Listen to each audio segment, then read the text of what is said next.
आचार्य गुरुवर विद्यासागर मुनि महाराज,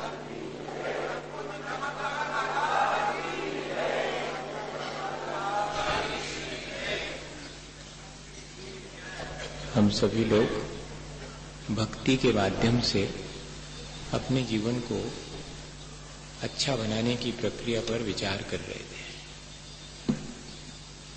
एक अकेली भगवान जिनेंद्र की भक्ति भी हमारे जीवन को ऊंचा उठा सकती है। 16 कारण भावनाओं में जब अपन ने एक अर्घ भक्ति भावना पर विचार किया था, तब भी अपन ने यह अनुभव किया कि यदि हम भक्ति को श्रद्धा पूर्वक और भगवान के प्रति, उनके गुणों के प्रति अनुराग पूर्वक करते हैं और उनके जैसे बनने की भावना हमारे भीतर जागृत हो जाती है, तो ऐसी भक्ति भी हमारे जीवन को अच्छा बनाती है। तो इस तरह की भक्ति के लिए कई बार ऐसा लगने लगता है कि ज्ञान चाहिए, भगवान के गुणों का चिंतन करना, उनके गुणों का स्मरण करना, उसके लिए ज्ञान चाहिए। लेकिन वादिराज महाराज भक्ति करते हुए कुछ और ही बात कहते हैं। शुद्धे ज्ञाने शुचिनी चरिते सत्यपि त्वयि अनीचा भक्तिर्नोचेत अनवधि सुखा वंचिका कुंचिके शक्योद्घाटम भवति ही कथम मुक्ति कामस्य पुंसो मुक्ति द्वारम परिदृढ़ महा मोह मुद्रा कवाटम। है आपके पास बहुत शुद्ध ज्ञान, रखे रहो, ऐसा कह रहे हो। सुचिनी चरिते, बड़ा पवित्र है आपका आचरण, रखे रहो। क्या होने वाला? बड़ा आश्चर्य लगता है। उधर एक तरफ तो हम विचार करते हैं सारी चीजों का ज्ञान के माध्यम से, और लगने लगता है कि बिना हमें तो ज्ञान के और कुछ काम ही नहीं हो सकता। और यहां कह रहे हैं कि आपके पास बहुत शुद्ध ज्ञान है, रखे रहो। क्या होने वाला? आपका बहुत व्रत नियम संयम बहुत है, आपका चारित्र बहुत ऊंचा है आपका, रखे रहो, क्या फर्क पड़ने वाला? तो कहना क्या चाह रहे हैं? क्या इनके बिना हो जाएगा कल्याण? नहीं, ऐसा नहीं कहना चाह रहे हैं। इनके बिना भी कल्याण होगा नहीं, लेकिन इनके द्वारा ही कल्याण हो जाएगा, ऐसा भी नहीं है। शुद्ध ज्ञान के मायने हैं ऐसा ज्ञान जो हमें स्वतंत्र कर दे, हमें मुक्त कर दे। और ऐसा ज्ञान वो तो श्रद्धा पूर्वक ही होगा। तो श्रद्धा से रहित जो ज्ञान है, जो मुक्ति में कारण नहीं है, वो वाला ज्ञान कितने भी अपने पास रखे रहो, कुछ नहीं होने वाला, ये कहना चाह रहे हैं। बिना श्रद्धा के कितने ही व्रत उपवास नियम का पालन कर लो, जिनेंद्र भगवान के मार्ग पर चलते हुए अगर उनके मार्ग में श्रद्धा नहीं है, तो वो किया हुआ चारित्र का पालन भी कोई ज्यादा जीवन को अच्छा बनाने में कारण नहीं बनेगा, ये कहना चाह रहे हैं। बहुत किसी व्यक्ति को तत्व ज्ञान हो सकता है, बहुत तत्व चर्चा कर सकता है, लेकिन जरा सी विपरीत परिस्थिति में विचलित भी हो जाता है, तो उसका वह तत्व चर्चा और तत्व ज्ञान उसके आत्म कल्याण में कारण नहीं बनेगा, ये कहना चाह रहे हैं। कोई व्यक्ति घंटों व्याख्यान दे सकता है, लेकिन जरा सी बात पे हो सकता है कि कलह करने लगे, तो कहते उसका वह व्याख्यान व्यर्थ हो गया। कोई व्यक्ति 11 अंग और 9 पूर्व का पाठी विशिष्ट ज्ञान का क्षयोपशम होने पर प्राप्त कर सकता है इतना ज्ञान, लेकिन भीतर में भगवान जिनेंद्र के प्रति श्रद्धा नहीं है, तो उसका यह अपार ज्ञान भी उसके कोई नहीं आएगा। जिस ज्ञान से कुछ थोड़े से प्रश्नों का समाधान मिल जाए, लेकिन जीवन समस्याओं से घिरा रहे, वो ज्ञान कोई काम का नहीं। ज्ञान वो है जो कि जीवन का समाधान दे सके, और ऐसा ज्ञान बिना श्रद्धा के हो नहीं सकता। इसलिए कह रहे हैं कि आपके पास बहुत ज्ञान है, बहुत आपका आचरण है अच्छा, शुद्धे ज्ञाने सुचिनी चरिते सती अपि त्वयि अनीचा भक्तिर नोचेत।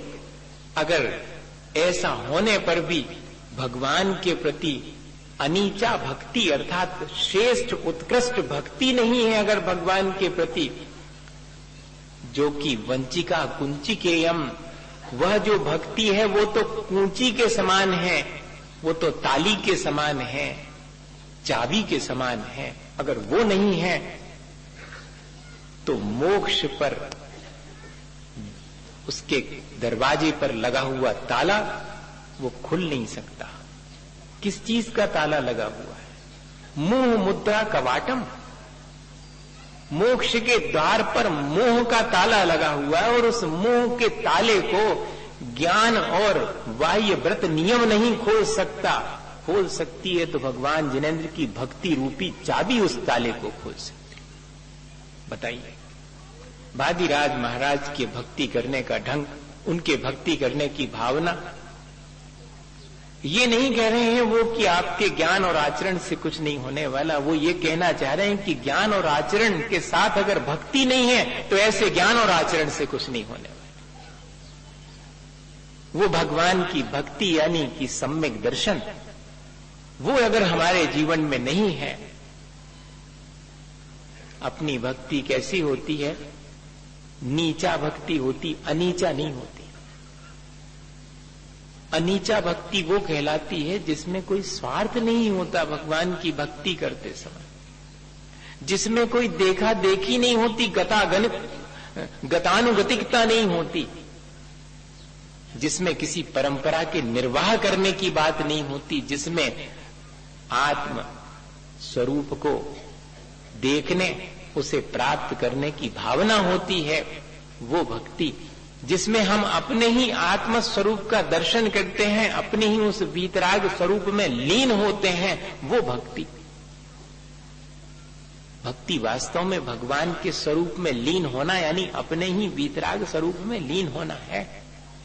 ऐसी अगर किसी के पास भक्ति है तो वो उत्तम भक्ति है। और बाकी जो भक्ति के बाह्य क्रियाएं हैं वो सब उसी में कारणभूत हैं, लेकिन उन्हीं को हम भक्ति न मान लें। वो तो भक्ति के लिए कारणभूत बाह्य क्रियाएं हमने की हैं। भक्ति तो अंतरंग में, भावों में होगी। भगवान के गुणों के प्रति जब अनुराग उमड़ेगा, उनके जैसे बनने की भावना उमड़ेगी, तब जाकर के वास्तव में हम अंतरंग में भक्ति कर पाएंगे। देखा देखी भक्ति करने से या स्वार्थ वश भक्ति करने से हमारा वो लाभ नहीं होगा जो लाभ हम चाहते हैं। हानि होगी ऐसा नहीं समझना, सो तो होगा लाभ। भगवान की भक्ति चाहे स्वार्थ से करो और चाहे परंपरा से करो, लाभ ही होगा, हानि कुछ नहीं होने वाली। लेकिन जैसा लाभ हम चाहते हैं भैया वैसा नहीं होगा, घाटे की सौदा हो गई। जितना लाभ मिलना था वो ने मिल करके थोड़ा बहुत मिल जाएगा, थोड़ा अच्छे श्रेष्ठ कर्मों का बंद हो जाएगा, बाकी पापों की निर्जरा तो नहीं होगी। और अगर कर्मों की निर्जरा करने वाली भक्ति करनी है तो वो भक्ति तो निस्वार्थ भाव से भगवान के वीतराग स्वरूप को स्वयं प्राप्त करने के लिए ही की जाएगी। ये कहना चाहे। एक धोबी की घटना है कि उसके यहाँ पर एक गधा था। धोबी को तो गधा चाहिए पड़ता अपने कपड़े वगैरह धुल करके ले जाने के लिए, तो उसके यहाँ पला हुआ था गधा। और उसके यहाँ पर क्या हुआ कि एक बिल्ली भी रहने लगी, बिल्ली भी पल गई। तो बिल्ली ने दिए बच्चे, अब वो छोटे छोटे से बच्चे थे, तो वो उसको गोद में ले लेता, और गोद में ले लेता तो वो बच्चे उसका मुंह भी सूंघते और उसको पंजे भी मार देते। पर ऐसा करने पर भी वो जो मालिक था तो वो उसको बहुत प्यार करता। तो गधे के बच्चे ने भी सोचा कि ऐसा मैं करूंगा तो मुझे मेरा मालिक बहुत प्यार करेगा। अब बताओ, अगर बिल्ली के बच्चे जैसा गधे का बच्चा भी वैसे ही प्यार व्यक्त करने लगे तो होगा कुछ काम। आया समझ में? भैया भगवान के प्रति अनुराग हमारे अंतरंग से होना चाहिए। जे करते हैं वे करते हैं, करो चाहिए इसे करो, ऐसा नहीं। हमारे अंतरंग में देखा देखी नहीं, स्वार्थवश नहीं, मेरे आत्म कल्याण की दृष्टि से मैं अपना कर्तव्य मान करके उसको अंगीकार करूं भक्ति को, तो वो भक्ति इतनी आसानी से हमारे जीवन को अच्छा बना सकती कि हम सोच भी नहीं सकते। ज्यादा मेहनत करने की आवश्यकता नहीं।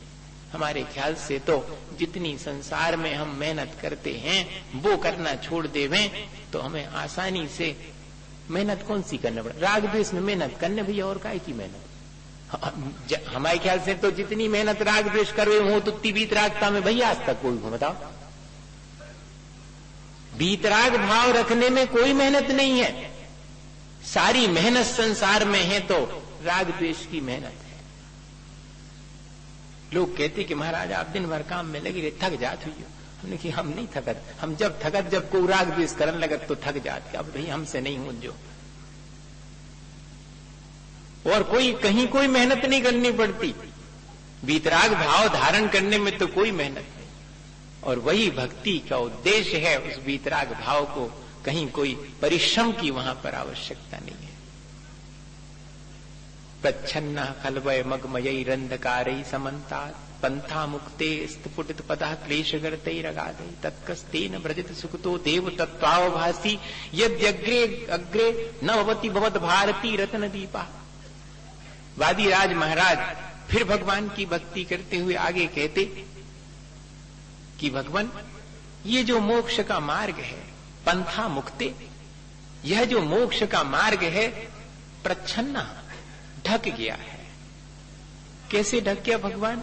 किसी ने ढक दिया क्या? नहीं, मेरे ही पापों से ढक गया है। जैसे अंधेरे से मार्ग ढक जाता है सो सूरज की रोशनी आने पर वह पुनः प्रकाशित हो जाता है, ऐसे ही कोई मेरे मोक्ष मार्ग को आकर ढकता नहीं है। मेरे मोक्ष मार्ग को मैं ही अपने पापों से ढक लेता हूं।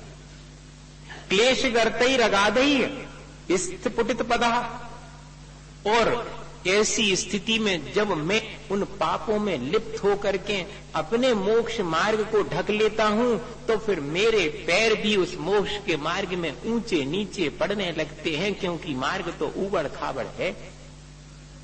जब पाप से ढका हुआ है तो दिखाई ही नहीं पड़ेगा, और उस पाप के उदय में उस मार्ग में गड्ढे बहुत हो जाते हैं।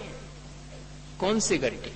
क्लेश गर्तई रगादई है, बहुत बड़े बड़े क्लेश के उसमें गड्ढे भी हैं। अब बताओ भगवान की ऐसे में उस मार्ग पर कोई चले तो कैसे चले? वाह, उतरो नीचे, वाह भाई वाह। उसको वो दिख गया ऊपर, खाने की चीज लग रही उसको।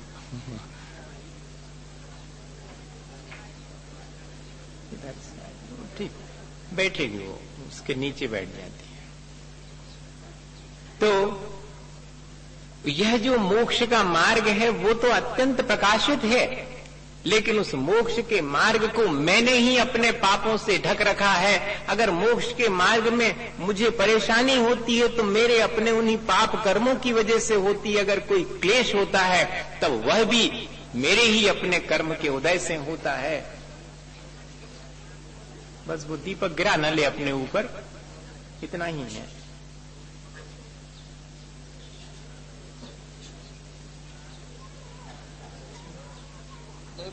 हाँ, वो दीपक का भय है उसको।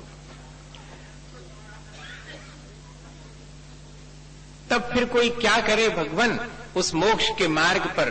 कह रहे हैं भगवान की भक्ति करते हुए वादिराज महाराज,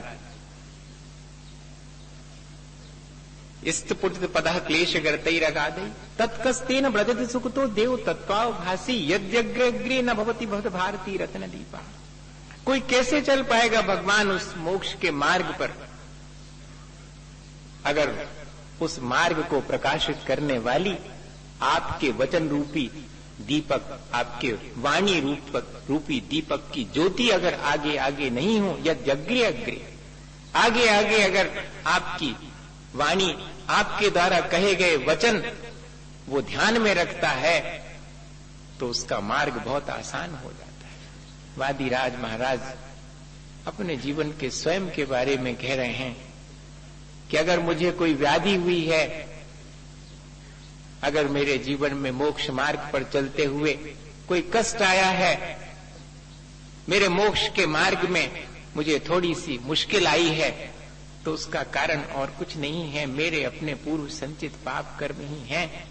लेकिन उसके बावजूद भी मेरे मोक्ष के मार्ग पर मैं आसानी से चल सकता हूं। कैसे?